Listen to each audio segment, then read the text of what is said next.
இதே பருக்குன்னு முழிக்கிறவனுக்கு பங்குனி 13. உனக்கெல்லாம் -7 போ. எல்லாம் போனஸில் போய்கிட்டு இருக்கு. இப்பொழுது பேராவூரை சேர்ந்த நீலவேணி அவர்களுக்கு ஒரு பெரிய கரகோஷம் கொடுங்க. வாழ்க்கை மகிழ்ச்சி இல்லைன்னா இத்தனை பேர் சிரிச்சு மகிழ்ச்சி. அம்மா இங்கிட்ட வந்துடுங்க. ஏன்னா ஃபேன் ஓடுது. அன்னைக்கு இப்படி தான் என்னாச்சு இதில் பறக்க முடியல. ஃபேனுக்கு இண்டு போயிடுச்சு. எங்கே மாட்டோம் ராமநாதபுரத்துக்கு போயிடுச்சு. அவர் 8ல் வச்சுட்டார் ஃபேனை. இங்கடா என்ன விரட்டி ஓடுற ராமலாம் ஜெயில தூக்கிட்டு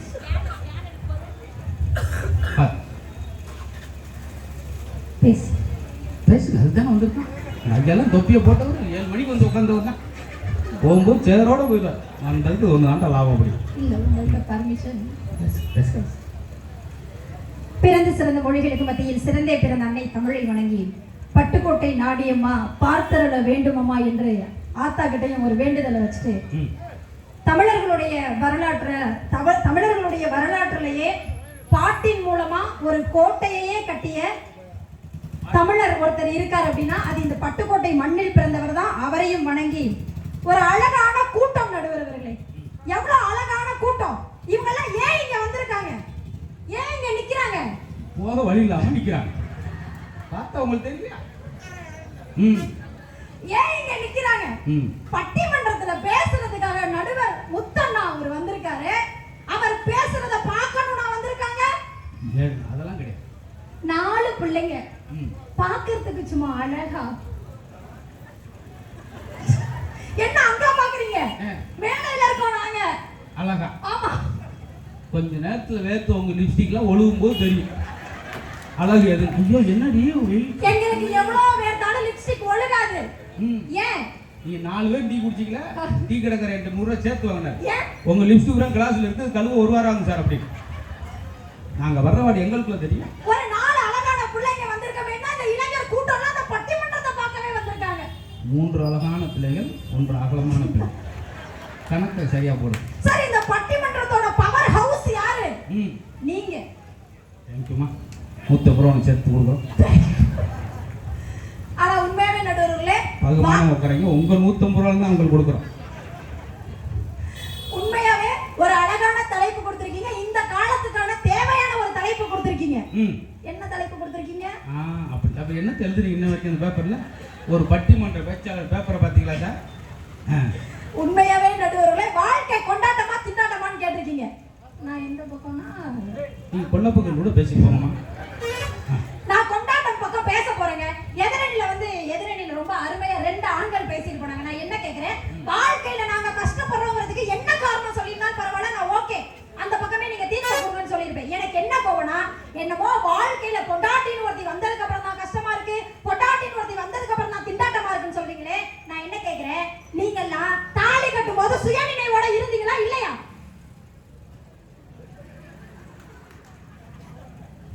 என்ன தாலி கட்டில அரை போதையில இருந்தீங்க. ஆனா அது கூட பரவாயில்லைங்க. பொண்டாட்டி அவ்வளவுதான் கஷ்டம், பொண்டாட்டி வந்ததுக்கு அப்புறம் தான் திண்டாட்டமா இருக்குன்னு சொல்றீங்கல்ல. என் கேள்வி என்னன்னா, நியாயமா இருந்தா பெண்கள் நீங்க எல்லாம் கை தட்டுங்கக்கா. மணவரையில யாருக்கு அப்பா முதல்ல உட்கார்றது? ஆம்பளையா பொம்பளையா சொல்லுங்கக்கா. ஆம்பளைங்க தானே உட்கார்றாங்க. உனக்கு கல்யாணம் பிடிக்கல, பொண்டாட்டியால கஷ்டம்னா ஏன் மணவரைக்கு வர? எங்கேயாவது மாடு மேய்க்க போயிருக்க வேண்டியதானே? தட்டுக்கா கையா. எல்லாரும் கல்யாணம் அப்படி இல்லை. அண்ணலட்சுமி வீட்டுக்காரெல்லாம் 2வது முடிச்சு போடும்போது சாப்பாடு ரெடினா பட்டான்னு ஓடி போச்சு. இருடி ஒரு ரொம்ப வகுத்த கொலை பட்டினா கிடைக்கும். அப்ப 2 முடிச்சு தான் ஓடிக்கிட்டு இருக்கா. ஆமா, 3ஆம் முடிச்சு மறல வந்து மறுபடியும் ரசம் ஓடிடுச்சு. என்ன பெண்கள்னால குத்தாய் பட்டி. இப்ப உண்மையா சொல்லணும்னா நான் ஏன் கொண்டாட்டத்துக்கு பேச வந்திருக்கேன். என் ஹஸ்பண்ட் என்னை கொண்டாட்டமா பாத்துக்கிறாருங்க. இருக்கா அதனாலதான் சொல்ல நடுவரே ஒரு விஷயம் சொல்லிட்டா. இப்ப என்ன கல்யாணம் ஆகி ஒரு வீட்டுக்காரர் இருக்காரு, என் வீட்டுக்காரர் கல்யாணம் ஆகி நான் ஒரு அழகான மனைவி இருக்கேன். ஒரே குழப்பமா இருக்கு எங்களுக்கு. மறுபடியும் சொல்றேன் கேளுங்க. எனக்கு கல்யாணம் ஆகி ஒரு வீட்டுக்காரர் இருக்காரு, என் வீட்டுக்காரர் கல்யாணம் ஆகி நான் ஒரு அழகான மனைவி இருக்கேன். எங்க 2 பேருக்கும் 2 வயசுல ஒரு ப்ராடக்ட் இருக்கு. எனக்கு ஏதாவது 100 நாள் வேலை தான் போட்டு கொடுங்க. இந்த மாதிரி ஆளு வச்சு சமாளிக்கிற பெரும்பாடா இருக்கு சார். சத்தியமா 2 வயசுல ஒரு ப்ராடக்ட் இருக்கு சார். நீங்க நல்லா சுத்தி பாருங்க. பூ மார்க்கெட்ல பட்டிமன்றம் நடக்குது. ஆனா நான் ஏன் பூ வாங்கி வைக்கல? என்கிட்ட காசு இல்லாமலா? கஞ்சத்தனம். கஞ்சத்தனமும் இல்ல, காசு இல்லாமலும் இல்ல. என் வீட்டுக்காரர் சொன்னாரு, பூ மார்க்கெட்ல பட்டிமன்றத்துக்கு போயிருக்க, ஆனா நீ பூ வாங்கி வைக்க கூடாதுன்னு சொன்னாரு. அவர் சொல்ல நான் தட்டவே மாட்டேன். ஆனா காரணம் கேட்டேன், ஏமாமா நான் பூ வைக்க கூடாது அப்படின்னு கேட்டதுக்கு அவர் என்ன தெரியுமா சொன்னாரு? ஒண்ணு இல்லடி தங்கம், அந்த பூவோட காம்பு ஒண்ணு குத்துனா எனக்கு எனக்கு வலிக்கும்டி தங்கம். கிளம்புமாப்பா. உங்களுக்கு 9 எனக்கு ஒரு பஸ் இருக்கு. நேம ஓடி குரூப் அதில் ஓடி பிடிங்க. அம்மா நீ உனக்கு சேராட்டை பிடிச்சி செவனேன் வீட்டுக்கு போமா. இந்த மாதிரி பொழப்பு என்ன கூப்பிடாங்க. ஏதோ பூலம் போட்டு கூழ் காமிடுமா. அது குத்துனா கூட வலிக்கும்னு சொல்றாருன்னா இந்த பிள்ளை கடப்பாறையை குத்தி கடப்பாறை வளைஞ்சிருக்கு. இரும்பு மனுஷங்க நாங்க. எவ்வளவு திண்டாட்டம் வந்தாலும் அதை கொண்டாட்டமா மாத்திர அணினாங்க. ஆனா உண்மையாவே சொல்றேன் நடுவுல, இப்ப ஒவ்வொருத்தவங்களுக்கு ஒவ்வொரு கலர் பிடிக்கும்ல. உங்களுக்கு என்ன கலர் பிடிக்கும்? எனக்கு வந்து கலர் எனக்கு பேண்டா பிடிக்கும். பேண்ட் இந்த குடிக்கிறது பேண்டா கலர் பிடிக்குமா? ஆமா. உங்களுக்கு என்ன கலர் பிடிக்கும் சார்? Blue colour. அக்கா உங்களுக்கு என்ன கலர் பிடிக்கும்க்கா? பிங்க் கலர் பிடிக்கும். பட் எனக்கு எல்லோ கலர் பிடிக்கும். ஏன்? எல்லோ கலர்ல புடவை எடுத்து கட்டணும்னு எனக்கு ரொம்ப ஆசை. ஆனா என் வீட்டுக்காரர் சொன்னாரு மஞ்சள் கலர்ல மட்டும் நீ புடவை கட்டக்கூடாது அப்படின்னாரு. நான் கேட்டேன் ஏன் மாமா நான் மஞ்சள் கலர்ல புடவை கட்டக்கூடாது? அதுக்கு அவர் என்ன தெரியுமா சொன்னாரு? பாசம் அப்படி இருக்கணுங்க. நீ எல்லா ஊர்லயும் கோவில் திருவிழாவுக்கு பட்டிமன்றம் பேச போற, ஒருவேளை நீ மஞ்சள் கலர் புடவை கட்டிட்டு கூட்டத்துக்குள்ள நடந்தனா அம்மனே நீ தான் நினைச்சு கூட்டம் எல்லாம் உன்னைய சுத்து போட்டுருண்டி. நீங்க இல்ல நான் 7000 ரூபாய் பேமெண்ட் யதார்த்தமா உட்காந்துங்க. நீங்க 2000 ரூபாய்க்கு ரொம்ப இதுதான் கவனமா இருக்கும். எல்லாம் கவனமா இருங்க. அம்மா கொஞ்சம் பார்த்து பேசணுமா? பார்த்துதான் பேசிட்டு நாங்களாம் பிபி சுகர் கோஸ்ட் சார். படக்குன்னு எங்களுக்கு கை கால் சுண்டிடும். நான் என்ன கேக்குறேன், அன்னபாரதி அக்காவோட அப்பாவை அரெஸ்ட் பண்ணிட்டாங்கல்ல, அதே போல உங்க அப்பாவோட அரெஸ்ட் பண்ணிட்டாங்கல்ல, போன வாரம் என் வீட்டுக்கார அரெஸ்ட் பண்ணிட்டாங்க நடுவுல. என்னம்மா பூராமே அரெஸ்ட் வர மாதிரி இருக்கு. ஏன் என் வீட்டுக்கார அரெஸ்ட் பண்ணாங்க? அன்னபாரதி அக்கா வீட்ல மயில் வளர்த்தாங்க, உங்க வீட்ல புலி வளர்த்தாங்க. என் வீட்டுக்கார ஒரு பஞ்சவர்ண கிளி வளர்த்துக்கிட்டு இருக்காங்க. அவட பஞ்சு அடிச்சுக்கணும் சொல்லு. பஞ்சவர்ண கிளியை பேப்பர்லயா பார்த்திருக்கீங்களா? பார்த்ததில்லையே. ஏதோ வாழ்க்கை எப்படி சந்தோஷமா வாழ்ந்துட்டு இருக்கோம். எப்பா பார்த்தாலும் புலம்பல். நான் என்ன கேக்குறேன், ஒரு காலத்துல பழைய சோத்தை சாப்பிட்டுட்டு நீங்க எல்லாம் பஞ்சு பேசிட்டு இருந்தீங்க. ஆனா நாங்க இன்னைக்கு பிஸா பர்கர் அது இதுன்னு ஜாலியா சாப்பிட்டு ஜாலியா சுத்திட்டு இருக்கோம். கவலைப்படுறதுக்கு 1000 காரணம் இருந்தா கூட ஒதுக்கி வச்சுட்டு ஜாலியா வைப் பண்ணிட்டு இருக்கோம் இந்த காலத்துல. சும்மா உங்க சாப்பிட பீஸா சாப்பிட்டு ஒரு ஜாலியா இருக்கும். ஜாலியா இருக்கும். உங்க சாப்பாடை சாப்பிட்டு. ஆமா பாத்துங்க மக்களே, ஆண்களுக்கு தான் சாப்பிட்றவங்களுக்கு தெரியும். நீங்க வேகமா சமைக்கிறீங்கன்னு வீட்டுக்காரருக்கு போடுறது தான் வாட்ஸ்அப் ஸ்டேட்டஸ் வைக்கிறது. ஆனா நீங்க சாப்பாட ஸ்டேட்டஸ் வச்சா லைக்கா வருது, வாயில வச்சா வாந்தியா வருது. நான் அந்த மாதிரி இல்ல. நான் உண்மையாவே வாயில வைக்கிறதுக்கு முன்னாடி வாந்தியா வந்துருதா? நான் மாஸ்டர் செஃப். இப்போ இங்க வந்திருக்கேன்க்கா பட்டிமன்றம் பேசுறதுக்கு. காலையில வேலைக்கு போயிருவேன்க்கா, சாயந்தரம் பட்டிமன்றம் கிளம்பி வந்துருவேன். இடைப்பட்ட கேப்ல கூட என் வீட்டுக்காரக்காக சமைச்சு வைக்காம ஒரு நாள் நான் பட்டிமன்றம் வந்தது இல்ல. இப்போ கூட கஷ்டப்பட்டு என் வீட்டுக்காரக்காக சப்பாத்தி சுட்டு ரசம் வச்சுட்டு தான் பட்டிமன்றம் வந்தேன். Very good girl. வந்து உட்காருமா. ரசம் அக்கா உண்மையாவே சொல்றேன்க்கா, சப்பாத்தி ரசம் நீங்க ட்ரை பண்ணி பாருங்க. சப்பாத்தி ஹார்ட் ஆயிடுச்சுன்னா பிச்சு ரசத்துல ஊற வச்சு சாப்பிட்டுக்கலாம். தொண்டையில சிக்காது. செரிக்காம போயிடுச்சுன்னா டம்ளர்ல ரசத்தை ஊத்தி குடிச்சுக்கலாம். செரிமான பிரச்சனை இருக்காது. மிச்சப்பட்டுச்சுன்னா இட்லி தோசைக்கு தொட்டுக்கலாம். சட்னி வைக்கிற வேலை நமக்கு இருக்காது. ஒரு சாப்பாடை சாப்பிட்டோன்னே நாங்க என்ன சொல்றோம் தெரியுமா? என்ன சொல்றோம்? உங்க சாப்பாடை சாப்பிட்டுட்டு வாவ் ஆச்சரியப்படும். ஆனா எல்லாம் சொல்லிட்டு என்ன சொல்றேன் சாப்பிட்டுட்டு ஏதோ ஒரு ரியாக்ஷன் நடக்குதா இல்லையா நடுவுல. ஆனா இப்ப குடும்பத்துல பிரச்சனை இருக்கு, அதனாலதான் வாழ்க்கையே திண்டாட்டம் இருக்குன்னு காரணம் சொல்றாங்கல்ல. இப்ப கணவனுக்கும் மனைவிக்கும் சண்டை வர்றதெல்லாம் சகஜம். சண்டை வரும்போது நாங்க எங்க வீட்டுக்கார அடிக்கிறது, வீட்டுக்கார நாங்க அடிக்கிறது, நாங்க எங்க வீட்டுக்கார அடிக்கிறது சாதாரணம். இப்ப நாங்க எங்க வீட்டுக்கார அடிக்கிறது, வீட்டுக்கார நாங்க அடிக்கிறது, நாங்க எங்க வீட்டுக்கார அடிக்கிறது சாதாரணம். வீட்டுக்கார நாங்க அடிக்கிறது, நாங்க வீட்டுக்கார அடிக்கிறது. அப்ப அடி வாங்கினவங்க வீட்டுக்காரங்க. இதுல பாக்குறப்ப என்ன இருக்கு, மாறி மாறி அடிச்சிருக்காங்க, ஒரே மாதிரி தான் அடிச்சிருக்காங்க. ஏங்க வீட்டுக்கார அடி வாங்கும் போது மட்டும் கஷ்டமா இருக்குங்கிறீங்க? எங்க அப்பா வீட்ல இருந்து 25 பவுன் நகை கொடுக்கும் போது கஷ்டமா இல்ல? எங்க அப்பா வீட்ல இருந்து கார் பைக் வாங்கி கொடுக்கும் போது கஷ்டமா இல்ல? எங்க அப்பா வீட்ல இருந்து தீபாவளி பொங்கலுக்கு சீர் கொடுக்கும் போது கஷ்டமா இல்ல? நாங்க 2 கொடுக்கும் போது மட்டும் தான் கஷ்டமா இருக்கா? ஒரு நியாயமான கேள்வி. थैंक यू நடுவர்களே. ஆனா நம்ம ஆம்பளையுமே சும்மா அவங்க பேசுறதுல எல்லாமே நம்ம குறை சொல்லிட்டே இருக்க கூடாது.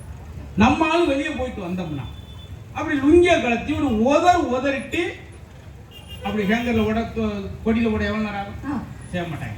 இந்த மடிப்பு 2 மடிப்பு இடுப்பை எடுத்து விட்டுட்டு அப்படிங்கிறான் ரவுண்டா விழுந்துடும், தவி ஓடிடலாம். நடுகால அந்த ரவுண்டு 4 மணி வரைக்கும் கிடக்கும். வேலை போயிட்டு மறுபடியும் ரவுண்டுக்கு வந்து ஜாயின் போட்டுக்கலாம். பாத்தீங்களா? இதுதான் கொஞ்சம் நீங்களே எங்களோட ஒத்துழைப்பு கொடுங்க. ஆமா, அப்ப வாழ்க்கை கொண்டாட்டமா தானே இருக்கும். இப்ப என் வீட்ல எல்லாம் சண்டை வந்துச்சுன்னா என்ன என் வீட்டுக்காரர் சமாதானப்படுத்துறதுக்காக செல்லமா கூப்பிடுவார். நீங்க வீட்ல மனைவி கிட்ட சண்டை சமாதானப்படுத்துறதுக்கு செல்லமா எதுக்கு கூப்பிட்டாரு? அந்த பிள்ளை வந்து வெளியூர் மில்லு வேலைக்கு போனது இல்லையா? இல்ல செல்லமா கூப்பிடுவாருங்க. ஓ, அன்பா கூப்பிடுறா. அன்பா கூப்பிடுறது இப்ப நான் கேக்குறேன். ஐயா உங்க வீட்டுல சண்டை வந்தா நீங்க அம்மாவை எப்படி செல்லமா கூப்பிடுவீங்க? அவர் போன்ல தான் கூப்பிடுவாரு. அம்மாவை கூப்பிடுவீங்களா? எப்படி கூப்பிடுவீங்க? சரி ஓகே. அவரே தகச்சு போயிட்டாங்க.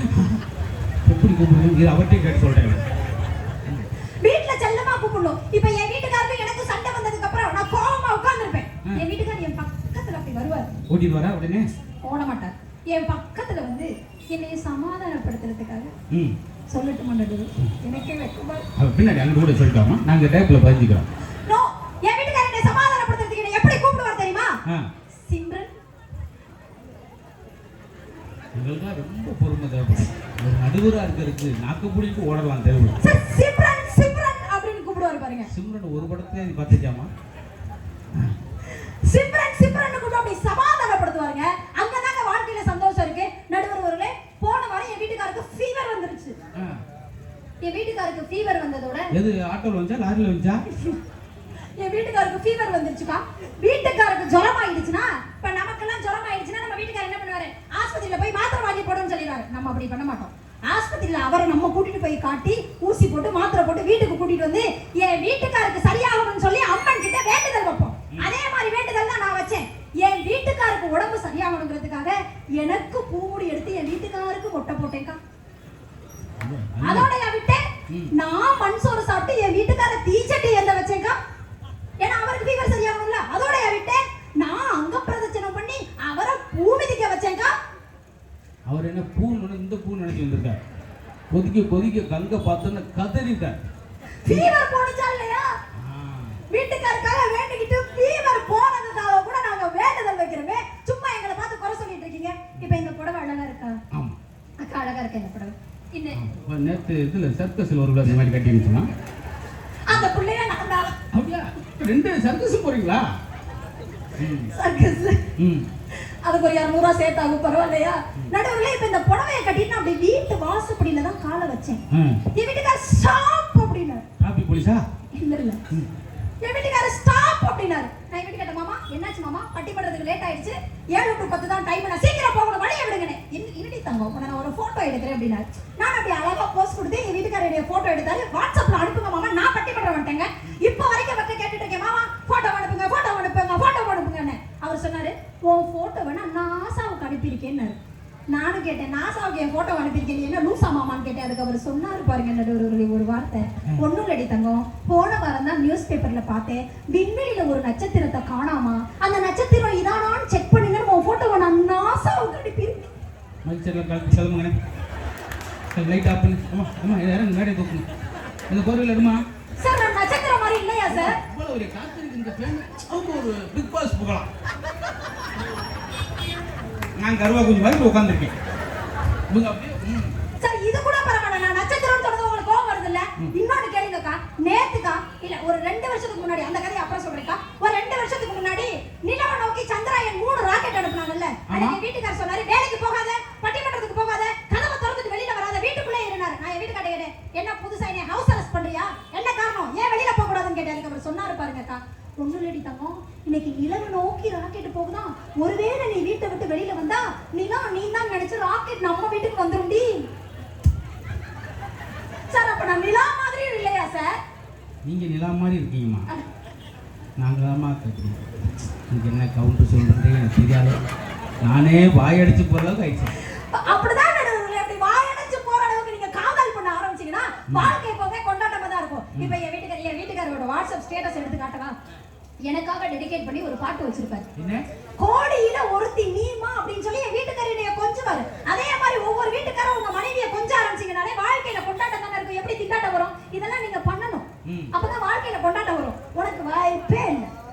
உன் வயசு என்னன்னு கேட்கிற வரைக்கும் உனக்கெல்லாம் ஒருத்தி கழுத்த நீட்ட காரணமே கிடையவே கிடையாது. அதுக்கு வாய்ப்பே இல்லைன்னு சொல்லி நான் இப்ப பாட்டு ஒரு மாதிரி பாராட்டேன். ஆனா அபுவுமே பாராட்ட ரெடியா இருந்தார். கல்யாணம் ஆன முதல் நாள் காலையில கல்யாணம் ஆகுது, சாயந்தரம் 7 மணிக்கு உட்கார வச்சு நல்லா பாடுவேமே, எங்க ஒரு பாட்டு பாடுமான்னு. சூப்பர். அந்த பிள்ளை ஒரு வரி தான் பாடுச்சு. அந்த சரத்குமார் தூதுவலை அந்த பாட்டை பாடுன்ட்டு ஆசையாக உட்காந்துருக்காரு. வெத்தலை போட்டுட்டு இந்த அம்மா பாடு பார்த்தா அவர் ஆளா காணோம். பார்த்தா கொல்ல பக்கம் அரளி அரைச்சிக்கிட்டாரு. இந்த கோட்டை முடிச்சுக்கணும். என்ன இப்படியான ஆரம்பா தூது வழியை இப்படியா கொடல இருந்து அரைக்க முடியும் சார்? தொண்டை கட்டி இருக்கும் சார். தொண்டை கட்டல, தொண்டே முடிஞ்சிருச்சு. அதோட மனுஷன் வாழ்ந்துகிட்டு இருக்காரு. பொறுமையா பாராட்டு. பாட்டு பாட அதே மாதிரி 3 எருமை முச்சந்தில் வந்து கத்துற மாதிரி இல்லாம நான் கஷ்டப்பட்டு ஏறினு கத்தி கதறி இந்த கூட்டத்தை சேர்த்து ஒரே பாட்டுல அலற விட்டுறாரு. இந்த பாட்டோட இந்த இடத்தை டிராபிக்க கிளியர் பண்றேனா? நானே கிளியர் ஆயிடுவேன். பாத்தீங்கன்னா நடுவுல சிட் பண்ணி எப்படியா கிடக்கு. இந்த பிள்ளை பேன வச்சுட்டு உட்காந்துருக்க வேண்டியது. இல்ல நான் நல்லா பாடுவேன். காரக்கானா ஒன்னே காணாம பஸ்ல ஏறி போவேன். நான் நல்லா அவங்க 4 பேர் விளையாண்டுட்டு இருக்காங்க. நான் கொஞ்சம் நல்லா பாடுவேன். நான் பாடும்போது நீங்க எங்க நான் பாட போற ஒரு தடவை கை தட்டுங்க பாப்போம். ஏன்னா பாடுறதுக்கு அப்புறம் யாரும் கை தட்டுங்க இருக்க மாட்டேங்குன்னு நினைக்கிறேன். இந்த சத்தால பார்த்தா நல்லா கை தட்டுங்க, அப்பதான் பாட்டு பாடுவேன். இல்லைன்னா பேசியா கொள்ளுவேன் பார்த்துக்கோங்க. இப்ப நான் பாடட்டு மாட்டேன்.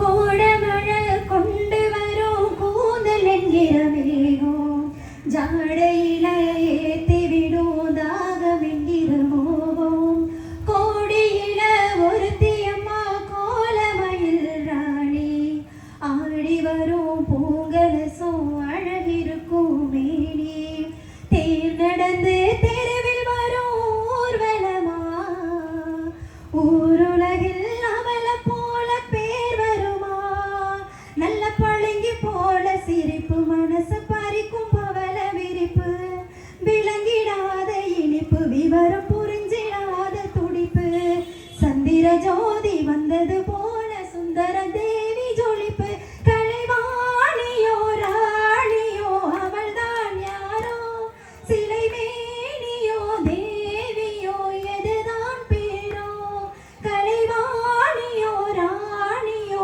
அவள்தான் யாரோ சிலை மேனியோ தேவியோ எதுதான் பேரோ அவ மேலழகோ தன்னை காலழகோ கொஞ்சம் பார்த்திருந்தா வில்லு பாட்டு வரும் கலைவாணியோ ராணியோ அவள்தான் யாரோ சிலை மேனியோ தேவியோ எதுதான் பேரோ.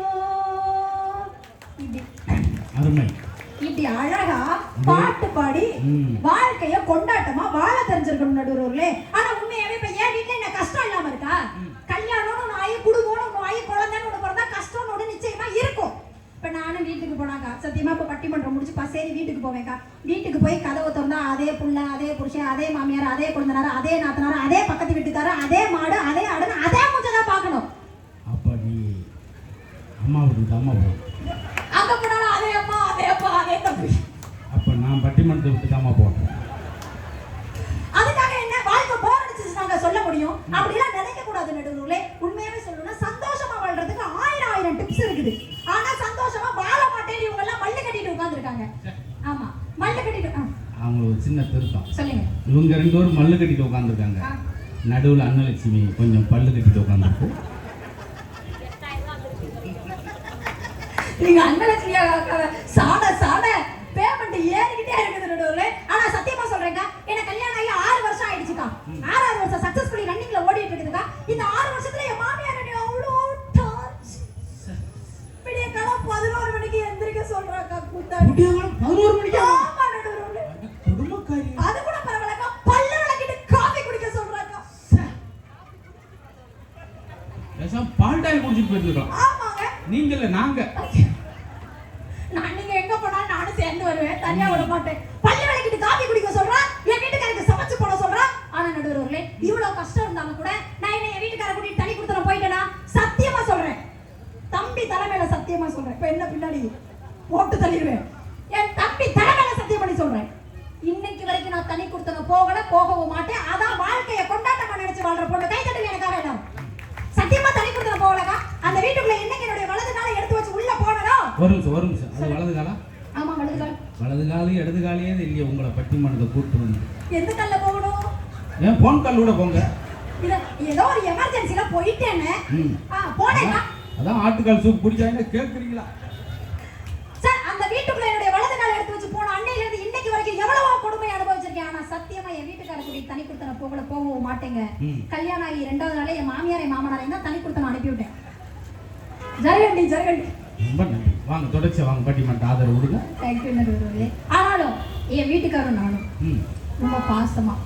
என் வீட்டுக்காரர் பெரிய திறமைசாலி. ம். உங்க யாருக்குமே தெரியாது. இது வரைக்கும் நான் யார்ட்டையுமே சொன்னது கிடையாது. என் வீட்டுக்காரர் ஒரு ஸ்போர்ட் பிளேயர், ஒரு விளையாட்டு வீரருங்க. ஒரு விளையாட்டு வீரரை நான் கல்யாணம் பண்ணியிருக்கேன். நீங்க கேட்கலாம், அவர் கிரிக்கெட் விளையாடுவாரா, ஃபுட்பால் விளையாடுவாரா, ஹாக்கி விளையாடுவாரா, வாலிபால் விளையாடுவாரான்னு கேட்கலாம். லூசு பையன் எப்பவுமே என் வாழ்க்கையில விளையாடுவாங்க. அவர் காக்கி விளையாடாட்டி கொஞ்சம் ப்ரௌனும் எல்லோ மாதிரி விளையாட சொல்லுங்க. காக்கி இது கலர் காமெடிஸ். நல்ல உங்களோட ஃபேவரட் கலரா சொல்றீங்க நடுவர்களே. நடுவர்களே, வாழ்க்கையில அந்த மாதிரி பிரச்சனை எல்லாம் இருந்தாலும் கூட வைப் பண்றாங்க. இன்னைக்கு பசங்க எல்லாம் எப்படி வைப் பண்றாங்க? அன்னத்தை பார்த்தே அப்பத்தே தே தேனா அப்பாத்தியோ அப்பத்தே தூ தூ தூ அப்படின்னு ஜாலியா வைப் பண்ணிட்டு போயிட்டே இருக்கானே நடுவர்களே. இந்த மாதிரி வைப் பண்ணி வாழ ஆரம்பிச்சீங்கன்னா வாழ்க்கையில பிரச்சனைக்கு இடமே இல்லை அப்படின்ற காரணத்தினால வாழ்க்கை கொண்டாட்டமா கொண்டாட்டம் இருக்கிறது. கொண்டாட்டமா இருக்கிறது. கடைசியில் அந்த தலைப்பை சொல்லி சொல்லிட்டு ஆமா, வாழ்க்கையில 1000 பிரச்சனை இருந்தாலும் அதெல்லாம் ஓரங்கட்டி வச்சுட்டு மனுஷனுக்கு மட்டும்தாங்க வாழ்க்கையை சிரிச்சு சிரிச்சு என்ஜாய் பண்ணி வாழ்றதுக்கான வாய்ப்பு ஆண்டவன் கொடுத்துருக்கான். அப்படின்னா அப்பேற்பட்ட வாழ்க்கையில எப்போ